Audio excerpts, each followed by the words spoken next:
बन गई, तब सरदार पटेल ने कोशिश की कि ये जो 3 राज्य हैं, इन तीनों राज्यों को भारत में मिलाने के लिए प्रयास किया जाए।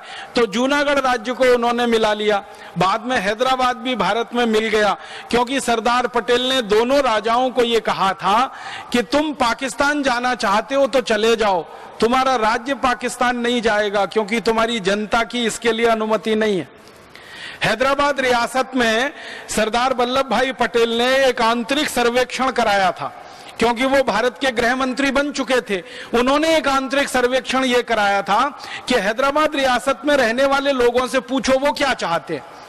तो पता चला 97% लोगों ने यह कहा कि हम तो भारत में ही रहना चाहते हैं, हमारा पाकिस्तान से कोई लेना देना नहीं है।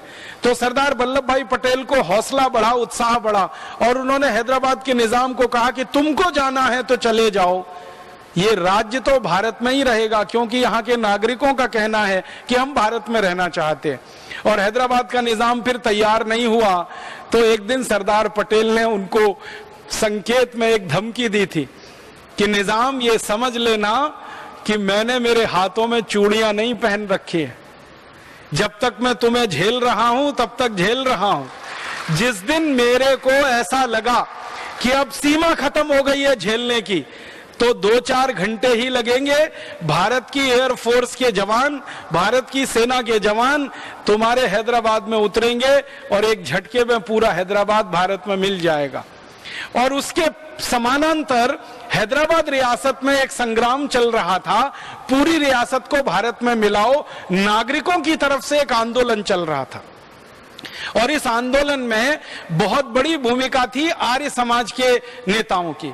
आर्य समाज के नेता पूरे हैदराबाद रियासत में उस समय सक्रिय थे, और भारत के कुछ समाजवादी नेता जैसे श्री राम मनोहर लोहिया और उनकी एक बड़ी फौज, ये सब इस बात के लिए सक्रिय थे कि हैदराबाद को भारत में मिलाना है। तो हैदराबाद रियासत के गांव-गांव में ये नेता घूम घूम कर प्रचार कर रहे थे और जनता को समझा रहे थे कि आपको पाकिस्तान नहीं जाना है, भारत में रहना है। तो उसका फल मिला था, उस प्रचार का बहुत बड़ा फल मिला था। जनता ने यह फैसला कर लिया था कि हम तो भारत में ही रहेंगे। तो निजाम एक दिन फिर भाग गया भारत छोड़कर, और भारत में पूरा हैदराबाद राज्य मिला लिया गया। और इसी तरह से जूनागढ़ का हुआ, जूनागढ़ का भी सारा का सारा राज्य इसी तरह से भारत में मिलाया गया। अंत में जम्मू कश्मीर का मामला आया, और जम्मू कश्मीर के मामले में हुआ यह था कि जम्मू कश्मीर के महाराजा थे हरि सिंह, उनके दिल में अंग्रेजों ने ये जोत जला दी, अलग देश बनाना, अलग राष्ट्र बनाना, बफर स्टेट बनाना, और वो इसी का गाना गाते रहते थे। और अंग्रेजों के मन में था कि ये जम्मू कश्मीर तो अलग हो ही जाए, जैसे पाकिस्तान अलग हुआ, और अंग्रेज उस आग में घी डाल रहे थे। उसी समय पाकिस्तान ने जम्मू कश्मीर पर हमला कर दिया, और जैसे ही जम्मू कश्मीर पर हमला हुआ तो महाराजा हरि सिंह के हाथ पांव फूल गए।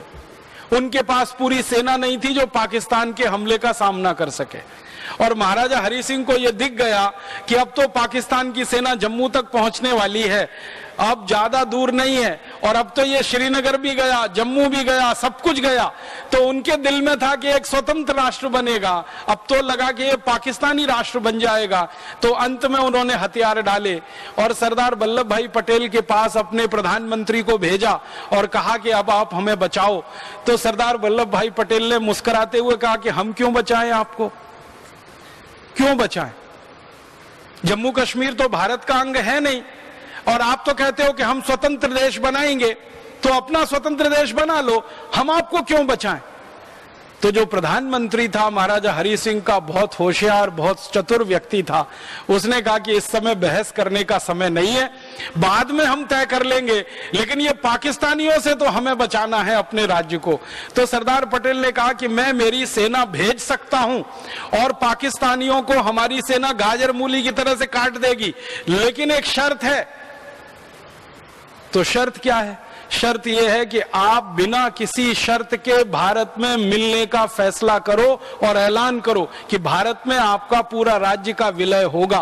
उसी कंडीशन पे भारत की सेना आपको बचाने के लिए आएगी, क्योंकि तकनीकी रूप से जब तक आप भारत देश से जुड़ते नहीं है तब तक भारत की सेना आपकी रक्षा क्यों करेगी, क्योंकि भारत की सेना तो भारत की सीमाओं की रक्षा करने के लिए है, और जम्मू कश्मीर चूंकि भारत का अंग नहीं बन पा रहा है और आपने ऐलान कर दिया है कि इसको स्वतंत्र देश बनाना है, तो हम आपकी रक्षा तो नहीं कर पाएंगे। तो प्रधानमंत्री भागा भागा वापस गया महाराजा हरि सिंह के पास और कहा कि सरदार पटेल ने तो ना कह दिया, सेना तो नहीं आएगी। जब तक हम भारत में विलय के दस्तावेजों पे हस्ताक्षर नहीं करते, भारत के साथ विलय के संधि पत्र पर हम हस्ताक्षर नहीं करते, तब तक भारत की सेना नहीं आएगी और हम तो अब मारे जाएंगे। और उस समय पाकिस्तानी सेना श्रीनगर के बिल्कुल नजदीक में थी, हमला करते हुए वो आगे बढ़ रहे थे। कबायली लोग पाकिस्तानी सेना में भरपूर मदद कर रहे थे।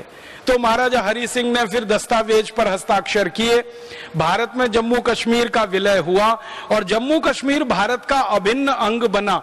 और सरदार पटेल के सामने जब ये दस्तावेज प्रस्तुत हो गए कि महाराजा हरि सिंह ने स्वीकार कर लिया है, तो फिर सरदार पटेल ने आदेश किया कि अब भारत की सेना जम्मू कश्मीर कूच करेगी।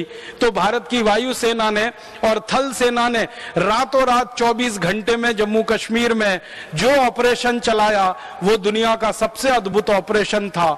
हजारों सैनिक उतार दिए जम्मू कश्मीर में और उन सैनिकों ने जो पराक्रम दिखाया वो भी दुनिया में अद्भुत था। आप कल्पना कर सकते हैं, श्रीनगर तक पाकिस्तान की सेना पहुंच चुकी हो, आप सोचो कहां तक आ गई सेना, वहां तक पाकिस्तान की सेना पहुंच चुकी हो, तब भारत की सेना ने एंट्री की थी, प्रवेश किया था और प्रवेश करते करते गाजर मूली की तरह से पाकिस्तानियों को काट दिया था। और पाकिस्तानी फिर उल्टे पैर भागे वहां से, और भागते भागते भारत की सेना ने जब उनका पीछा किया तो पाकिस्तानी सीमा तक भारत की सेना पहुंच गई और पाकिस्तानी सीमा का एक बड़ा हिस्सा भारत की सेना के कब्जे में आ गया। और भारत की सेना के कब्जे में आ गया तब भारत के सैनिक इतने उत्साह से भरे हुए थे, इतने जोश से भरे हुए थे कि भारत के प्रधानमंत्री को वो बार बार कह रहे थे कि आप कुछ करना मत, बस थोड़ी मोहलत और दे दो, लाहौर और कराची अब हमारे